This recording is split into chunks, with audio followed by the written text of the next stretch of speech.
আপনারা কি জানেন যে বাংলা ব্যাকরণে আমাদের 5টা বর্গ আছে।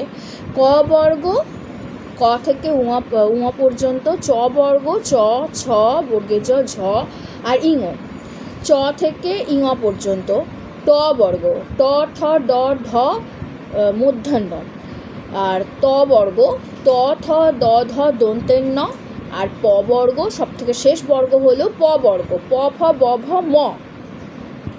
এই 5টা বর্গের কিন্তু 5টা করে বর্ণ থাকে, 5টা বর্গে 5টা করে বর্ণ থাকে, যার শেষ বর্ণগুলোকে বা শেষ ধ্বনিগুলোকে আমরা বলে থাকি নাসিক্য ধ্বনি।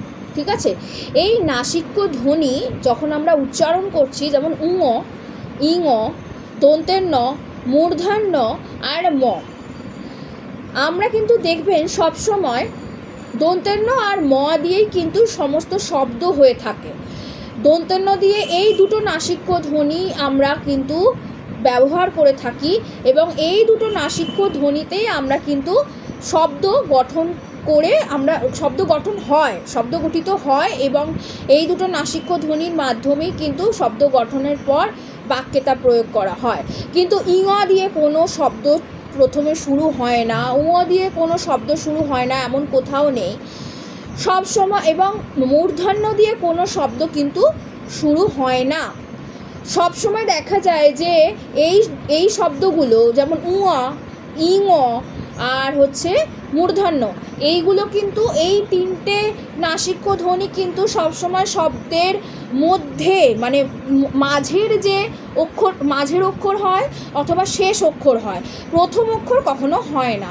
আর দন্তের ন আর ম একমাত্র এই দুটো নাসিক্য ধ্বনি কিন্তু মানে শব্দের প্রথম অক্ষর হয়, দ্বিতীয় মানে মাঝের অক্ষর হয় এবং শেষের অক্ষরও হয়।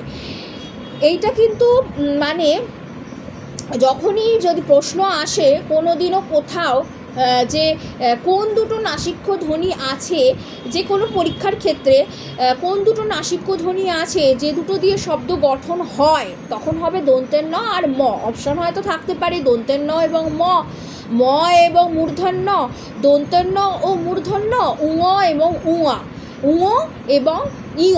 ঠিক আছে, এই 4টা অপশনের মধ্যে হবে দন্তের ন এবং ম। উঙ, ইঙ আর মূর্ধন্য দিয়ে কিন্তু কখনোই শব্দ গঠন হচ্ছে না। এই দুটো নাসিক্য ধ্বনি দন্তের ন এবং ম, এই দুটোই কিন্তু শব্দ গঠন হয়, প্রথম অক্ষর হিসেবে থাকে।